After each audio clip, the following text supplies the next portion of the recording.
Page 8 at the Animal Fair. So this is a little longer piece because this goes all through page 9 also. They give you a worksheet at the top where you have some new notes in the bass clef. You see them at the very top. You have the bottom line on bass clef is a G. It's this middle C, and then you have this G, and you go all the way down to that G. That's that note, and G, A, B. You need to know those notes, so I'll leave it up to you to just memorize them. Know what they are when you see them in the music and where they are on the keyboard. Then they want you to transpose those notes. I'll leave that up to you too. They give you the melody or the notes in the first ear. Notice it's in bass clef, you're down here, so you're here. Now they want you to write those notes in the music an octave higher, so it'll be up here. So just write them in the music where these notes are. They give you the first one's a G. And then the last one is again the same notes, but now in treble clef they want them up here. So write the names of the notes in the music where you play them up here in treble clef. Okay, I'll leave that up to you. I'm not going to bother with it. Let's talk Animal Fair. This looks a little tricky, and in a way it sort of is, but we'll get there. Treble and bass clef, 3/4 time, so there's only 3 counts in a measure, but we're still counting quarter notes. 1, 2, 3, 1, 2, 3, 1. Okay. You have a sharp in the key signature. We're in the key of G major. All the F's are going to be F sharp automatically, and we do have some F's in here, so we got to deal with that. And you have a pickup beat. See that at the very beginning, that first measure only has 1 count in it. It's supposed to have 3. Well, it's a pickup beat. If you look at the last measure on page 9, you'll see that measure only has 2 counts in it. So what they do is they take the last measure of the piece and they cut it. And then they take the end of that measure and they stick it at the beginning. So the first 2 beats of the measure at the end, and then beat 3 is at the beginning. Weird, but that's how they do it. But overall, all the measures have 3 counts in them in theory. It really doesn't affect how you play it. You simply play quarter notes here or whatever they are. It's just in counting, you would count 3, 1, 2, 3. So let's cover this one hand at a time. Make sure we got the notes and the rhythms and all that. Right hand, second finger here. Put your right hand here, sort of. The problem is we have F sharp, so this isn't really the hand position now. The hand position has to include the F sharp. It's here. That's the hand position. Now, if you look at the second full measure, you see a B, this note, it's under middle C here. Well, now your hand position is actually here. See, when you're figuring out where the hand goes, sometimes you got to look at the first couple, 3 measures or so and see what's there. Where do your fingers need to be? Well, they need to be here. So that's actually the hand position. It's a little weird, but that's piano for you. It's weird. So 3, 1, 2, 3, 1, 2, 3, 1, 2, 3. Remember, dotted half note is 3 counts. And then you got 2 quarter rest. 1, 2, 3, 1, 2, 3, 1, 2, 3, 1, 2, 3. Like so. The last note on page 8 going on. Remember the hand position? It's F sharp now. 1, 2, 3, 1, 2, and 3, and 1, 2, 2. That's about as complicated as it gets right there. Left hand, well, left hand you have a G and a B and 3 and 5, so you're here. So you're here. 1, 2, 3, 1, 2, 3, 1. Oh, this is fun. Let's go to top of page 9. The changes to a G and a C. Your hand didn't move, you're just here. You're playing these notes now. So throughout this, you're just playing these notes until the very end. Last 2 measures, it's a 1, and during the rest, you come down and play that little G. So 1, 2, 3, 1. Yeah. You can move any time during the rest. It doesn't matter. Just make sure you're there before you need to play the note. So get the 2, 3. I usually move immediately if I can. Then try to put the hands together. Let's see. We're here. We're on top of each other. That's just lovely. So just have have to keep the thumbs back out of the way. Get the left hand, just kind of get it out of the way so the right hand can play the note. I mean, the left hand could have played it. And then here to here. For the dotted half note, that's weird. That's what they've done. Rest. Rest. 2, 3, 1, 2.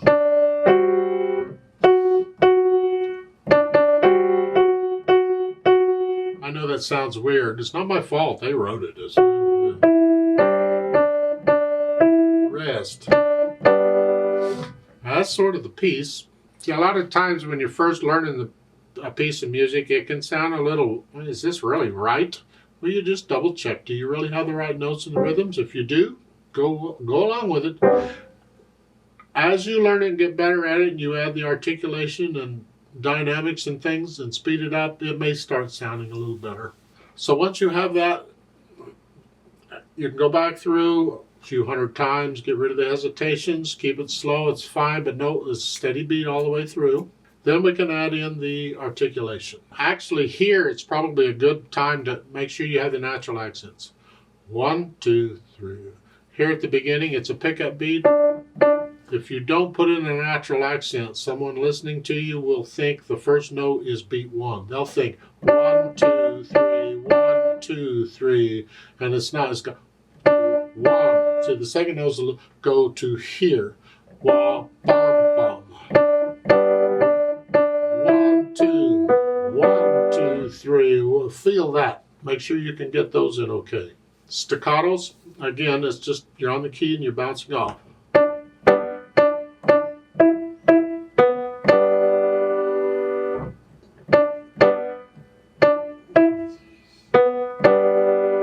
I think the staccatos most of the way through. Once you can do the staccatos okay, then we'll add in the dynamics. MP at the beginning, a mezzo piano, moderately soft, and again it's the melody. Whatever you think moderately soft is, this left hand needs to be very soft. We want to hear the D.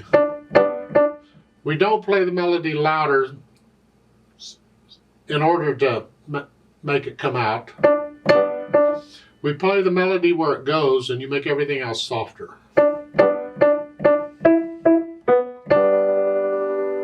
I don't see any other dynamic in here besides that.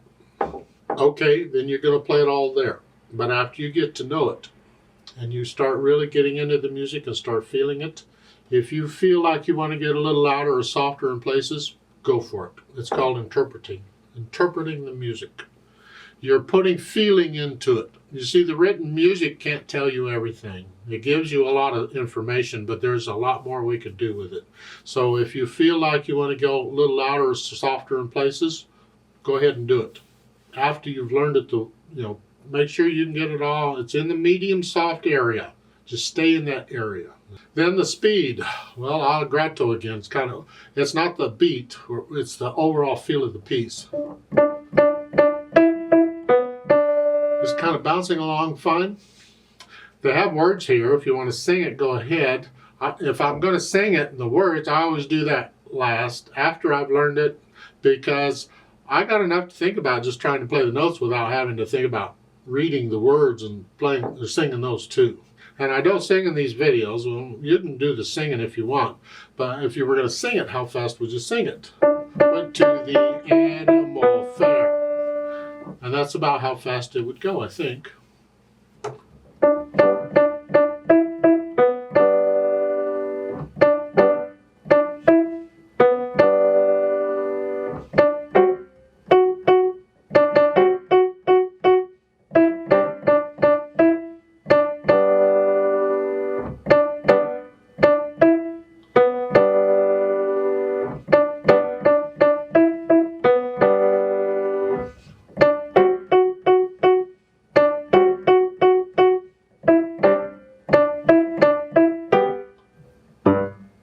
Don't copy me.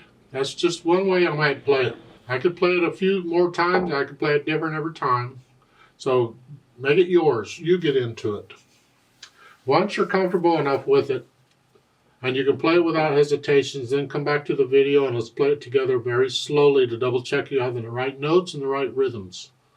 I'm not going to do any dynamics, there aren't any to speak of. I will do the staccatos, and I'll give us 2 counts because we come in on beat 3. Ready, go, and we start.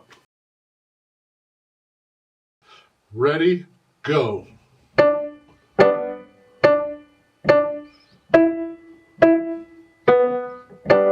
2, 3, rest, rest.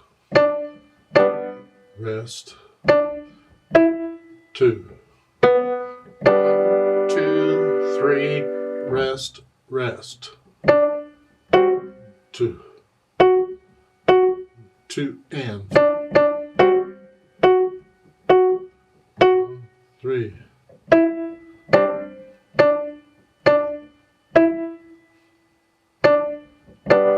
2, 3, 1, 2.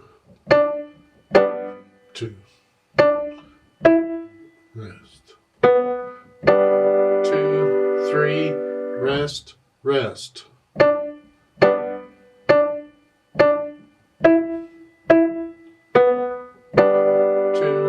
3, 1, 2.